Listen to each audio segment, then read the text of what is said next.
반갑습니다. 오늘 장부터 저는 개인적으로 좀 이제 위험할 수 있다. 오늘 주식시장부터는 좀 위험 구간일 수 있다라고 보는 관점인데, 왜 그러냐면은, 지금, 그러니까 우리가 이제 가장 많이, 그러니까 한국 주식에 있어서 가장 큰 영향을 미치는 거는 결국에는 나스닥 선물 지수입니다. 나스닥 선물 지수인데, 그러니까 보통 주식을 이제 트레이딩을 관점을 하든 뭐 어찌됐든 간에 주식을 보는 사람들은 지표를 봐야 되고, 지표는 뭐냐면 의지할 곳이지. 의지할 곳. 우리가 믿고 의지하고 그런 곳이 지표다. 각종 지표가 있는데, 지표 중에 끝판왕은 결국에는 나스닥 선물지수다. 나스닥 선물지수 지금까지 전쟁이 터지고 난 이후부터 지금까지 사실 괴기스럽게도 쭉 우상향을 해왔습니다. 올라왔다는 거지 사실. 근데 왜 올라왔냐면, 종전 기대감에 의해서 지금까지 올라온 거야. 종전 기대감에 의해서.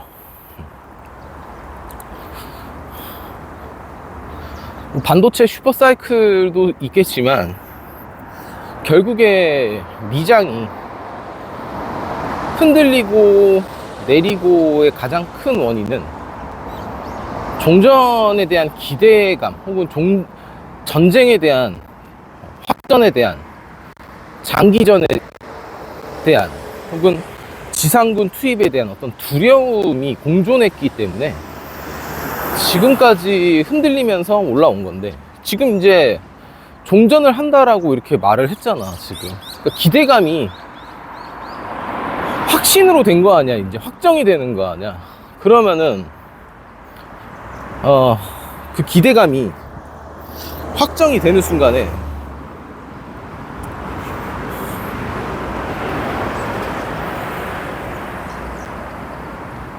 사람들은 대부분 매수를 할 거 아니야. 그치? 이제 올라가겠네 하고서 매수를 할 거 아니야.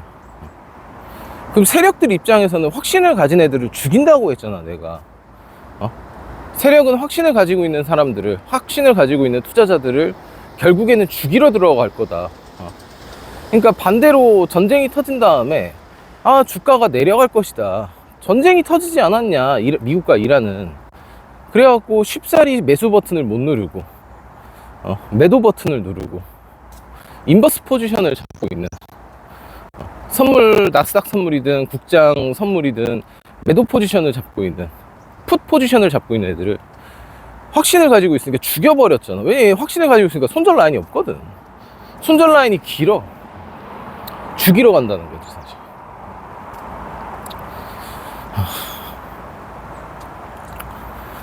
그러니까 보통 이 주식시장은 선반영이라고 하지. 선반영. 먼저 반영을 시켜버려요. 먼저 반영을 시켜버린다는 거야. 자본주의는 굉장히 잔인하다. 미래 세대 혹은 미래 세대의 먹거리를 다 빼앗아 버려요. 다 빼앗는다는 거지. 뭔 소리냐면은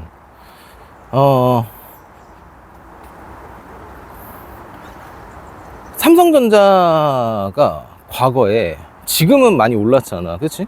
지금은 많이 올랐는데 삼성전자는 과거에는요 사실 지금과 같지 않았어. 하이닉스도 그랬고 매번 제자리 그 자리야. 근데 왜 제자리 걸음이었냐면은, 한 사이클에서 너무 많이 미래 가치를 선반영을 시켰기 때문에. 그 미래 가치를 다 선반영을 시킨 다음에, 그 다음부터는 만약에 이제 10년치를 반영을 시켰잖아. 그럼 10년치는 높은 금액에서 멈춰 있을 수밖에 없는 거야. 1년 동안 10년치를 한 번에 반영을 시키잖아. 그럼 그다음 그 10년 동안은 그 주식은 매번 제자리 걸음이야. 약간 오르락 내리락 오르락 내리락 요 정도야. 큰 상승이 안 나오는 거야. 큰 추세가 안 터지는 거야. 그 다음부터. 왜냐? 1년 동안 10년치를 이미 선 반영시켰기 때문인 거지. 그럼 지금도 똑같은 거야. 지금 현재 삼성과 하이닉스도 똑같다. 아마 이 1년 동안 10년 혹은 20년, 30년치의 사이클을, 30년치의 상승분을 이미 다 선 반영시킬 가능성이 굉장히 높다라고 보는 거죠. 그게 어떻게 보면 주식의 또 매력적인 묘미이자 또 자본주의의 탐욕이지 않나. 저번에도 말했듯이 우리 인간 세계에서 인간 사회에서는 사실 양보라는 게 존재하잖아. 나보다 약한 사람에게, 나보다 멍청한 사람에게, 나보다 가난한 사람에게 양보를 하고 배려를 하고 나눠주고 빌려주고 그냥 기부도 가능하고 막 이런 게 인간 사회에선 가능한데, 이 자본주의 시장에서 그게 불가능해요. 그건 먹히지가 않아. 그건 먹히지가 않는다라는 거지. 근데 나는 개인적으로 그런 생각을 하는 게,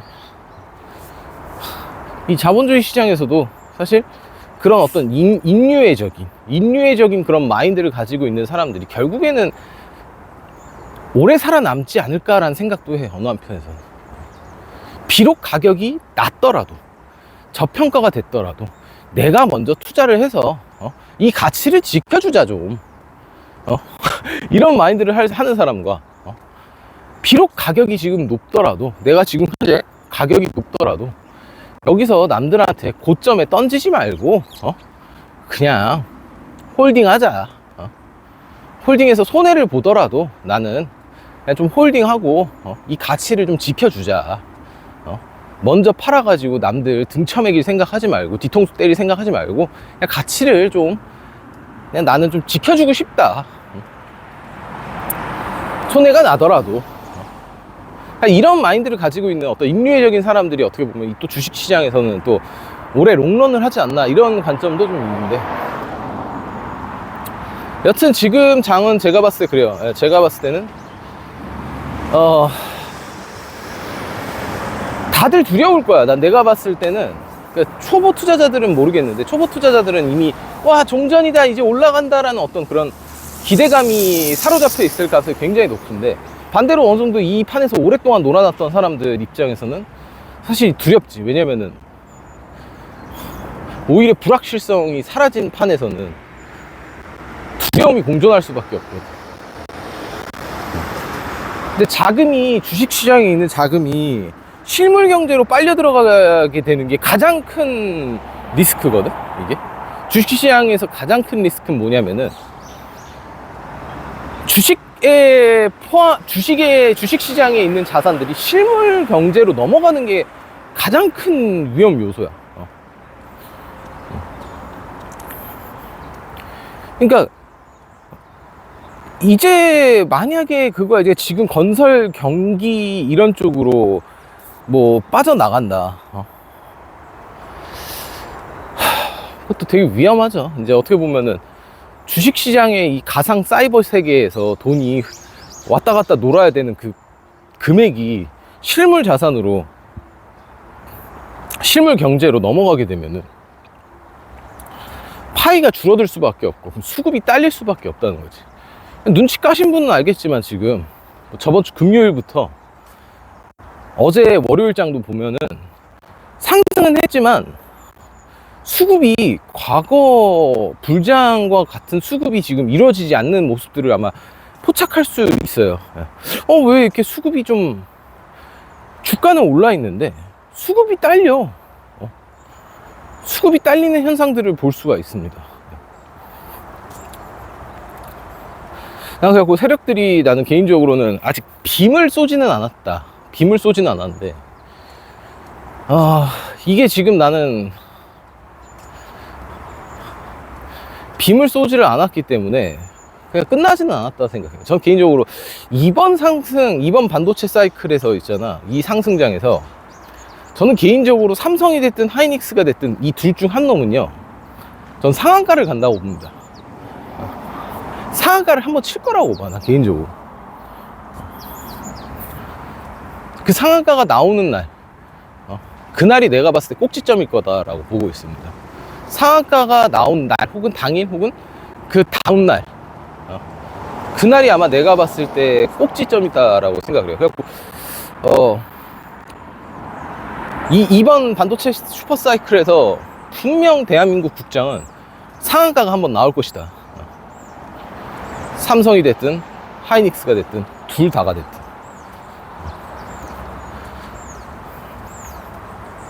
야, 어떻게 씨발 삼성과 같은 하이닉스와 같은 놈들이 어떻게 상한가를 가냐. 갈 수 있습니다. 갈 수 있을 것 같아요. 제가.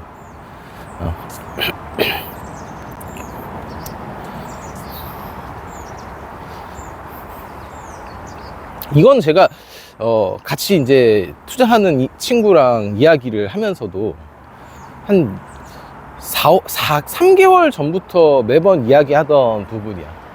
3개월 전부터 나는 분명 이 슈퍼사이클이 상한가가 한번 나와야지 난 끝날 것이다. 오버슈팅을 때릴 것이다 라고 보는 거야. 그러니까 세력들이 어떤 목표가가 있을 거 아니야. 뭐 삼성전자가 만약에 자기는 뭐 60만 원까지 올릴 것이다 그러면은 60만 원에 이제 올리는 게 60만 원에서 끝을 내는 게 아니라 80만 원, 90만 원까지 위로 쏴버리는 거야 그냥. 왜냐면 60만 원대 라인에서 이제 기존의 장기 보유자들이 이제 끝났다, 이제 삼성전자 끝났다 하고서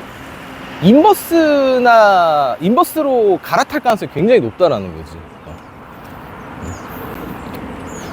인버스로 갈아탈 가능성이 굉장히 높다라고 봐. 근데 그 사람들의 돈을 마지막으로 뽑아 먹어야 되는 타점이 올 거라는 거야, 이게. 그러니까 지금은 90%에 달하는 투자자들이 70, 80, 정확하게는 모르겠지만 한번 7, 80%는 되지 않나? 얘들이 현재 계속 사이클이 위로 우상향 할 것이다 라고 보고 있잖아. 근데 이 사람들이 언제 돌아서냐? 반 정도 갈리는 구간이 올 거다. 반 정도 갈리고 70에서 80%는 이제 끝났다라고 하는 그 타점이 올 건데, 그 타점에서부터 얘네들은 인버스로 갈아탈 거 아니야. 그 인버스의 자금을 다 빨아서 죽여버릴 수 있는 상황을 연출시킬 것이다 라고 보는 건데, 그러려면 상한가까지 달하는 수준까지 와야 돼. 그 상한가를 치면은 다음날 연상을 갈 수 있는 공포감이 생겨버리기 때문에 분명 그 인버스에 물려있는 애들이 손절을 칠 거란 말이야. 그치? 물려있는 상태에서 손절을 칠 거고, 세력들은 그때 그 물량들을 싹 다 먹어버려가지고 포지션을 전환시켜버릴 가능성이 굉장히 높다라고 봐, 개인적으로. 그게 하루짜리든 이틀짜리든 3일짜리든 그 작업이 아마 이루어질 건데, 그러니까 그거에 한 방 걸리잖아. 그거에 한 방 걸리면은 지금까지 수익 잘 내던 애들이 진짜 한 일주일 만에 계좌 싹 다 녹아버리는 그 상황이 아마 연출될 것이다 라고 나는 생각을 하고 있습니다, 개인적으로. 그러니까 조심해야 된다는 거지, 사실. 투자하는 사람들이 방향을 개인적으로, 나는 개인적으로 말을 해주면은 그냥 우상향만 봐라. 그냥 올라가는 것만 봐라. 올라가는 것만 봐라 이거지. 그냥 올라가는 것만 봐라. 내려가는 거는 보지 말아라. 왜 그러냐면 엇박자가 나기가 너무 쉽다는 거야. 엇박자가 너무 쉽게 난다는 거야.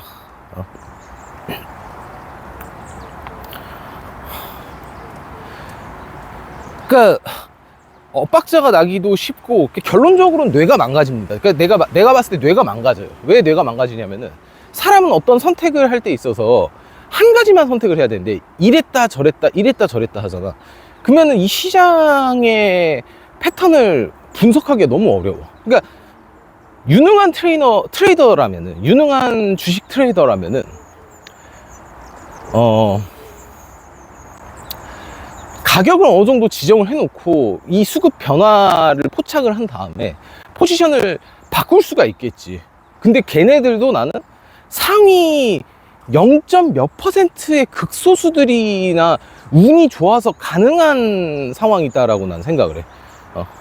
그것도 최바닥에 잡는, 최고점을 잡는, 그거는 굉장히 어렵다라는 거야, 사실. 하고 한 가지만 봐라. 그냥 일반 투자자들은 그냥 한 가지만 봐라. 그냥 위로 올라갈 것이다. 그냥 주식시장은 그냥 위로 올라갈 것이다.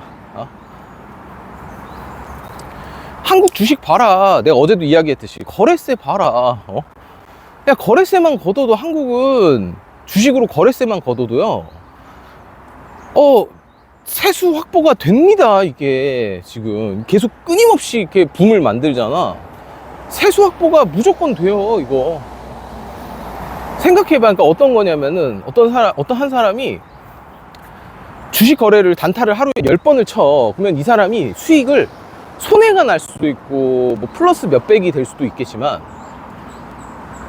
세금은요 손해가 없습니다. 세수를 확보하는 애들 거래를 많이 하면 많이 할수록 좋거든. 그러니까 이런 상황이 나와. 그러니까 나는 오늘 거래를 10번을 했어. 10번을 했는데 총 이제 거래 금액을 보니까 내가 벌어들인 금액은 뭐 140만 원이야. 140만 원 벌었는데 세금이랑 수수료는 99만 원이 나가 있는 거야. 이게 그러면 국가 입장에서는 하루에 90만 원을 내는 거야. 근데 내가 만약에 이렇게 잘 봐. 내가 이렇게 매매를 한 달에 20번을 친다라고 했을 때는 세금을 2천만 원 내는 사람인 거야. 주식을 통해 갖고 한 달에 세금을 2천만 원 낸다는 거야. 그 세금은 누군가의 돈이겠지만, 누군가의 돈이겠지만 그 돈조차, 그 세금조차, 세금 2천만 원 내는 거라니까? 진짜? 더 낼 수도 있어요, 그러면. 그러니까 이런 황금알을 낳는 거위잖아. 이 주식시장은 국가 입장에서는 황금알을 낳는 거위라는 거야. 이 황금알을 낳는 거위의 배를 가르겠냐? 안 가른다는 거야, 결론적으로는. 그러니까 어떤 인버스 포지션을 나도 잡고 싶은 욕망이 크지만 안 잡는 게 이 큰 흐름을 보라 이거지. 큰 룰을 보라는 거지. 이 자본 시장의 큰 룰을 봐라. 얘네들은 이 주식 시장을 죽이면은 세금에 문제가 와버린다는 거야. 그러니까 잘 봐. 미국 입장에서도 일본 입장에서도 거래세가 없잖아. 거기는 양도소득세만 있다 했잖아. 그러니까 차익분에 대한 내가 수익이 났어. 수익이 난 것에 대한 25%만 세금을 낸다는 거야. 그것도 어느 정도의 수익 정도는 미만의 수익이 내가 알기로는 뭐 미만의 수익이다. 그러면 세금도 안 걷어. 그러면은 미국 입장에서도 트럼프는 결론적으로는 세금을 많이 걷어내려면은 주식으로 돈을 버는 사람들이 많아야지 세금을 걷어낼 거 아니야. 단순하게 세금으로만 봐도 주식시장은 올라야지만 되는 거고, 한국 입장이 왜 한국의 주식이 왜 지금까지 안 올랐었냐. 지금은 많이 올랐지만 과거에 왜 이렇게 안 올랐었냐. 이런 대기업들이 삼성전자, 현대차, 기아차, LG, 하이닉스, 뭐 기타 방산업체까지 싹 다 가지고 있는 이런 거대한 대한민국이란 국가의 주식시장이 왜 이렇게 저평가되었냐라고 했을 때는 거래세가 있기 때문이야. 거래만 해도 세금을 거두니까 굳이 주식을 올릴 필요가 없는 거거든. 그냥 위아래로 그냥 계속 흔드는 것만 있어도, 혹은 주식시장에 자금이 빠져가, 뭐 코인 시장에 흘러 들어간다던가, 뭐 빼앗기고 있어. 미장한테 빼앗기고 코인 시장에 빼앗기고 이러면, 부동산한테 빼앗기고 이러면은 안 되거든. 왜냐면은 그럼 세금을 못 받거든. 거래세 받아야 되거든. 그럴 땐 올려버리는 거야. 그러니까 지금의 사이클도 왜 왔냐라고 했을 때 결론적으로는 그거야. 반도체의 어떤 슈퍼 사이클도 존재하긴 하겠지만 코인 시장에 흘러간 돈도 많았고, 한국 시장에서 부동산, 코인, 혹은 미국 시장, 미장, 이 세 가지로 돈이 빠져나가니까 국장이 죽어가는 거야. 요 세금을 걷어내는 황금알을 낳는 거인데 이게 죽어가니까 안 된다. 얘네들 죽이면 안 되거든, 절대. 그러니까 이 세력들이 결국에는, 이 세력이 그러면 이 세력은 뭐냐라고 했을 때는 자본가지. 대한민국의 이 자본가인 거고, 결국에 국가가 어떻게 보면 세력인 거지, 내가 봤을 때. 국가가 세력이다. 대한민국이랑 국가 자체가 가장 큰 세력인 거고, 이 세력 입장에서는 사실 이 주식시장을 죽일 수가 없다라는 거지, 이거를. 죽일 수가 없다는 거야. 그러니까 인버스의 포지션을 잡고 있거나 인버스를 바라보는 입장의 사람들은 단기적으로만 봐야 된다는 거지. 단기적으로 어떤 거? 아, 이제 너무 많이 올랐기 때문에 여기에선 이제 세일을 안 하면 수급이 오지를 않아. 수급이 안 생길 것 같아. 더 세일을 해줘야지만 신규 투자자들이 올 것 같아. 그때 쳐야 되는 거야. 그때 쳐야 된다는 거야. 근데 그러니까 상승을 하는데 수급이 너무 좋아. 그러면은 치면 안 된다라고 봐. 왜냐면은 사람들이 비싸도 사잖아. 이게 싸대 막. 그러면 그게 절대로 인버스를 칠 타이밍이 아니다라는 거야. 왜냐면은 수급이 따라오기 때문인 거야. 수급이. 그래서 내가 어제도 이야기했듯이 결국 주식시장에서 제일 중요한 건 수급이다라는 거야. 수급. 그래갖고 수급이 거래량을 잘 봐야 돼요. 그래서 그래갖고 차트는 속일 수가 있거든요. 차트는 속일 수가 있는데 거래량은 속일 수가 없어. 거래량은 속일 수가 없고, 한국은 그래도 엄청 좋은 어떤 그러니까 국내 투자자들이 되게 좋은 건 거래할 때마다 어디 거래소에서 누가 거래를 했는지 그걸 알려주거든. 미장은 안 그래. 이게 미장은 안 그런다고. 근데 한국은 그걸 보여준다고. 외국인이 샀는지, 기관이 샀는지, 개인이 샀는지, 어떤 거래소에 한지 그걸 쫙 나와. 실시간으로. 실시간으로 그게 보입니다. 뭐 오차가 뭐 딜레이가 뭐 길면 10초, 뭐 짧으면 10초, 뭐 20초, 1분 안에 대부분 어느 거래소에 누가 거래했는지 그걸 보여주거든. 패를 보여준단 말이야. 그러니까 외국인 투자자들, 외국인 세력들 입장에서는 사실 굉장히 고통스럽겠지. 왜냐면은 내가 누가 샀는지 알려줘야 되잖아. 왜냐면은 대부분 이런 게 있어. 그러니까 기관 투자자들이나 외국인 투자자들이나 추세 한 방 먹으려고 들어오는 거지 단타 치러 잘 안 온다고. 왜냐면 자금이 너무 크기 때문에 뭐 몇 천만 원, 뭐 몇 억 가지고 하는 게 아니라 몇백억, 몇 천억으로 한단 말이야, 플레이를. 얘네들은 단타 치려고 오는 게 아니야. 어찌됐든 간에 얘네들 추세 먹으려고 오는 거거든, 지금. 누가 거래를 했는지, 그 거래량이 얼마인지 그걸 계속 봐야 되는 거야. 그래서 외국인이 많이 사고 있다라면은 기관과 외국인이 많이 사고 있다라는 거면 얘는 결국에는 장기적으로 갈 가능성이 굉장히 높다, 요런 관점을 봐야 되는 거예요.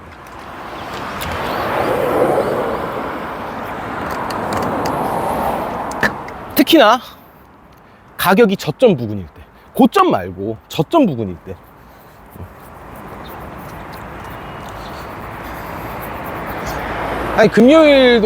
저번 금요일도 보면은 하이닉스랑 삼성에 보면은 외국인이 들어와 있는 거야. 외국인이 들어온 거야. 그거 보고서 야, 이거 판을 다시 잘라나 싶더라. 내가 보니까 야, 외국인이랑 외국인이 다시 들어왔어. 야,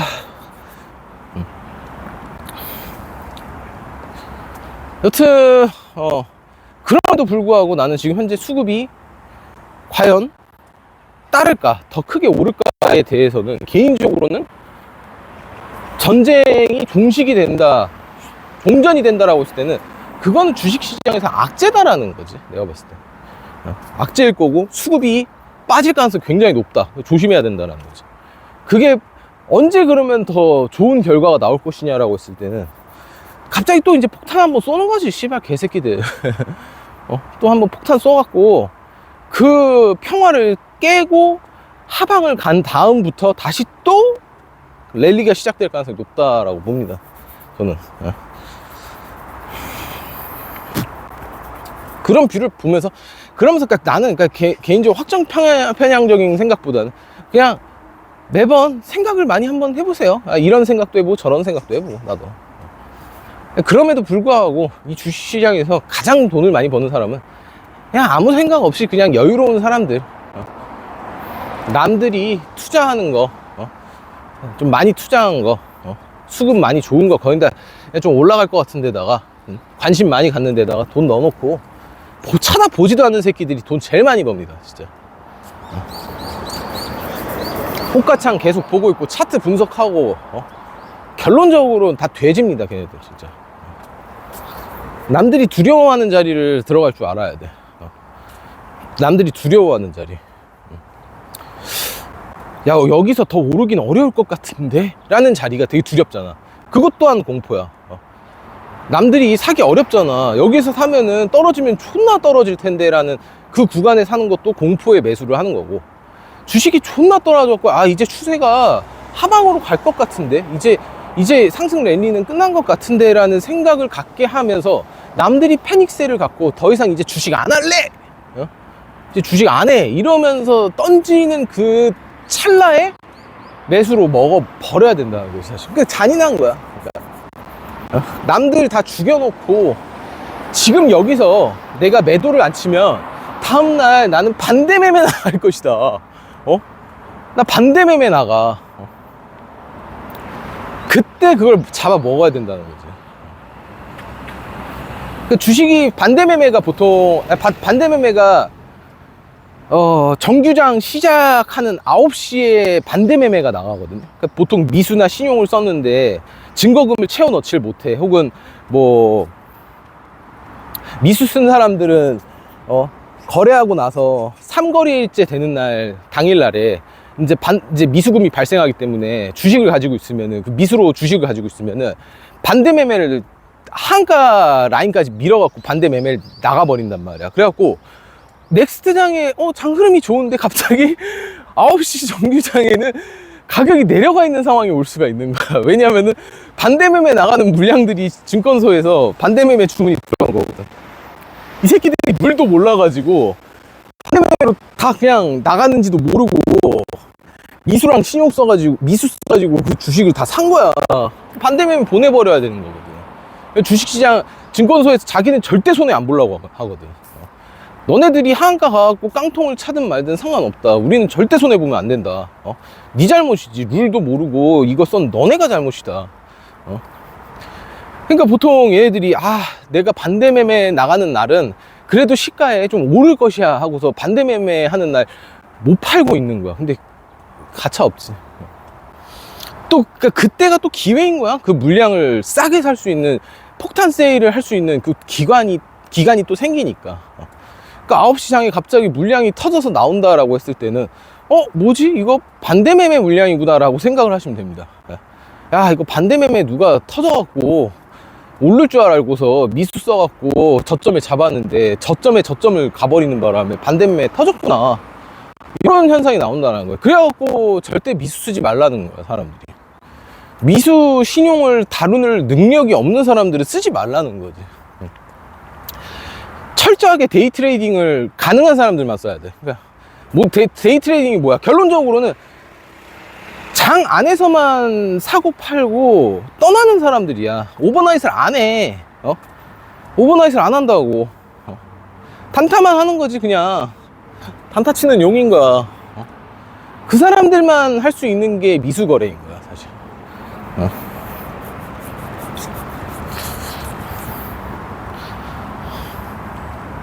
그 단타 치는 애들은 어려운 거야. 그래서 어려워. 왜? 오버나잇을 통한 갭 하락도 맞지 않지만 오버나잇을 통한 갭 상승도 못 먹거든. 진짜 그 판에서 내가 정말 관심 있게 보고 좋아 올라갈 거라고 생각했던 그 종목이 갭 상승해버리면 못 들어가거든.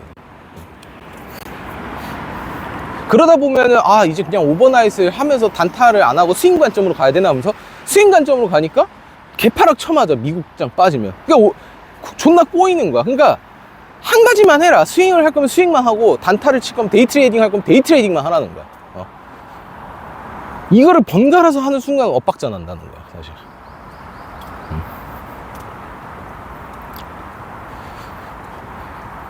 요즘 보면은 뭐 주식 뭐 강의하는 사람들도 있고, 뭐 어떤 경제 뉴스, 뭐 경제학 알려주는 사람들도 있고 하는데, 제일 조심해야 할 게 뭐냐면요, 강의 파리는 난 오히려 낫다고 생각하거든요, 개인적으로. 강의 파리는 오히려 나을 수도 있다. 특히나 어떤 검증되어 있는, 실력이 있고 검증되고 수익이 나는 사람들의 어떤 오랜 노하우를 보고 듣고 배울 수 있는 거는 굉장히 좋은 거다. 왜냐면 내가 주식시장에서 1년 2년 수업료로 몇천 몇억 꼬나 박는 것보다 거기다가 1, 200 줘갖고 그 강의를 들으면서 그 마이너스 치는 걸 한 번, 두 번만 피해도 강의료 뽑아내는 거거든, 내가 봤을 때. 근데 제일 위험한 애들이 그거야. 강의를 안 팔고 경제학적인 걸 이야기하면서 종목 추천하는 새끼들이 제일 위험한 놈들이다. 종목 추천하는 새끼들이 제일 위험해. 왜 위험하냐면은, 어떤 뭐 유튜버가 있어. 이 사람 막 되게 좋은 말들 많이 해. 나도 들으면서, 나도 자주 들어. 지금도 듣는데 이 새끼가 어느 순간에 종목 추천하더라고. 근데 종목 추천을 하는 거 봤는데 개잡주야. 개잡주 종목 추천을 하고 있어.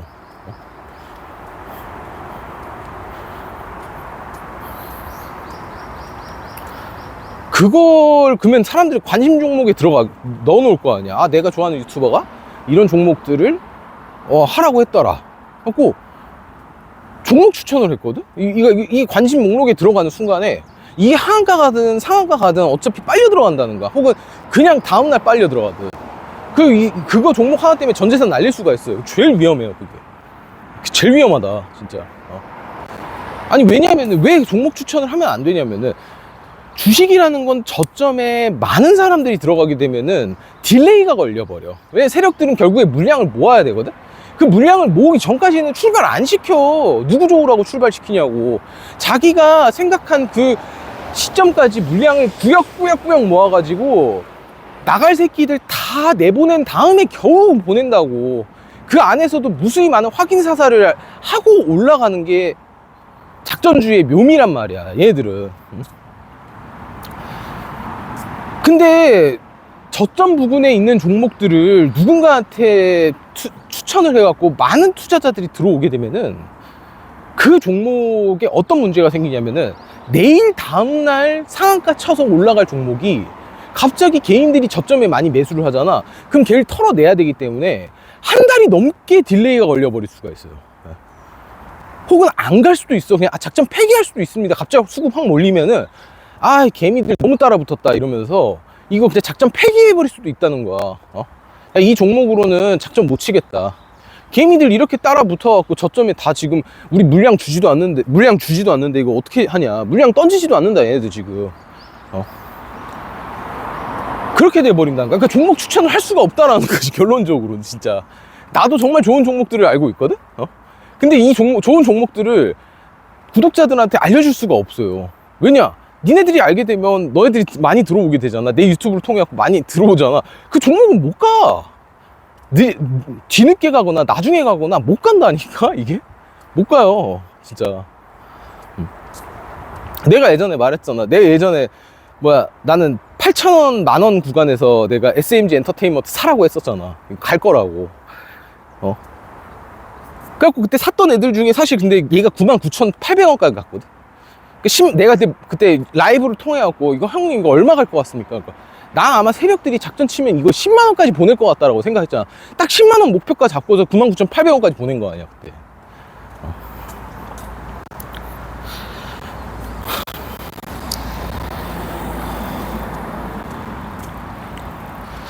그만큼 사실 주식은 저렴한 부분에 많은 사람들이 투자해서 들어오게 되면은 안 된다라는 거야. 그냥 룰 자체가 그래요. 그러니까 이걸 아는 사람들은, 그냥 이걸 잘 알고 겪어본 사람들은 몸통 매매만 하는 거야. 몸통 매매가 뭐냐면은 바닥 부분에 살라고 안 해. 그냥 뭐 무릎도 아니야. 그냥 몸통에 사서 그냥 어깨 부분 혹은 가슴 부분에만 파는 거야. 그러니까 머리 꼭대기랑 바닥 부분을 욕심을 안 내고 몸통만 먹자 이거지, 그냥 자기는. 출발해갖고 이제 확실히 이제 추세가 바뀌어갖고 올라가는구나. 그 구간에서만 진입을 하고, 머리까지 꼭대기까지 가는 걸 보고 난 다음에 내려와 가지고 어깨 부분까지 가던가, 아니면은 그냥 자기는 이 구간에서 꼭대기가 있겠지만 난 여기서 먹고서 난 끝을 칠 거야. 이게 몸통 매매야. 사실 삼성이랑 하이닉스 내가 봤을 때 지금 현재 몸통의 끝에 와 있다고 난 봐요. 난 개인적으로. 그러니까 아직 머리까지는 안 나왔어. 머리에다가 삐죽머리 있잖아. 피레침 머리, 백헌 머리, 닭뼈슬은 아직 안 나왔다 생각합니다. 닭뼈슬은. 하지만 지금 구간은 난 확실히 몸통 부분은 맞다라고 생각을 합니다. 지금 현재 몸통이다. 어깨가 어디고 머리가 어디고 닭뼈슬이 어딘지는 지나고 봐야 알 것 같다. 알고 보니까 근데 여기가 지금 이 구간이 꼬추일 수도 있어요. 알고 보니 여기가 꼬추다. 하이닉스나 삼성전자 지금 구간이 꼬추일 수도 있다. 혹은 무릎일 수도 있지. 마무리하겠습니다.